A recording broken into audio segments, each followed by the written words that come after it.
that came to light recently in England was that the Minister for Health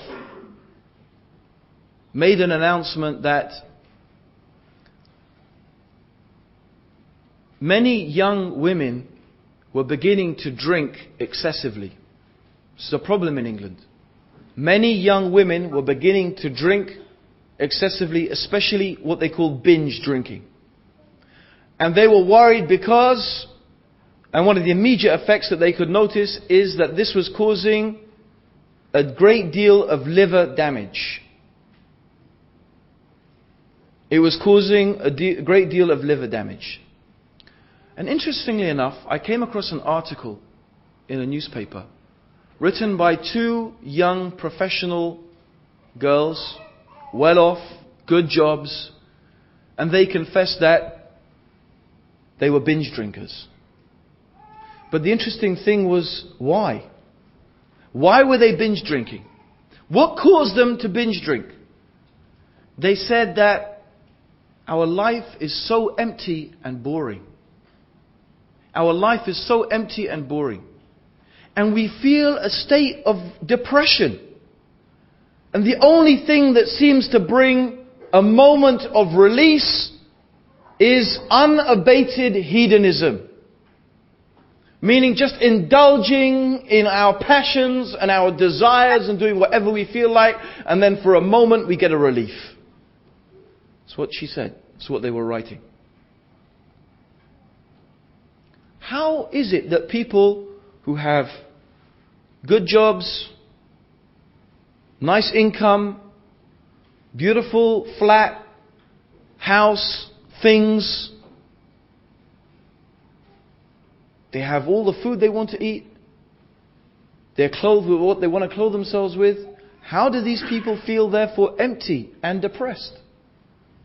What is there for them to feel empty and depressed about? So if you look at this, and this is one case, and you'll find many cases like that, you'll find the same story again and again and again. One has to wonder why. Why do so many rock stars go on this path of self-destruction? Drugs, drink, committing suicide, killing themselves in many different ways. If fame, beauty, money is supposed to be the means to achieve happiness, then these should be the most happy of all people. But that's not the fact. That's not the way it is. There's something wrong. So that's what I'm saying. When you look at the issue deeply, you'll find that although these people appear on the outward surface to be happy, to be enjoying themselves, the reality is something quite different. That this way of living produces no real sense of satisfaction or happiness at all. It is very temporary. Sometimes some people can string enough moments and acquire enough things to make it appear as if they have happiness in their life. But that is not the reality of their situation. Islam teaches that the way to be happy is completely different. It is, as we have already mentioned, through making your actions that are beloved and pleasing to God. This produces within the soul of the human being, within the depths of the human being, a deep sense of well-being and happiness and contentment. And the person who has acquired this could be subjected to the most horrific types of physical and mental deprivation. They could live in extremely poor conditions. They could be deprived of what we might think are basic necessities. Yet you would find these people experience a state of bliss and happiness. In fact, some of those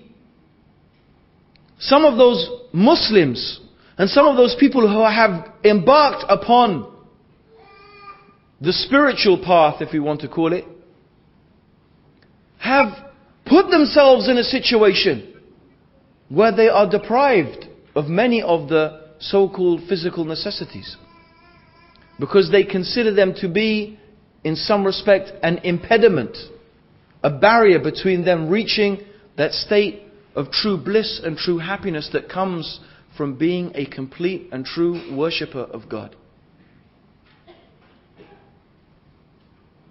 Now the thing is this. This way of life, Islam, on an ideological level, therefore is a competitor, a threat, a danger to the materialistic consumer philosophy, the Coca-Cola culture. Why?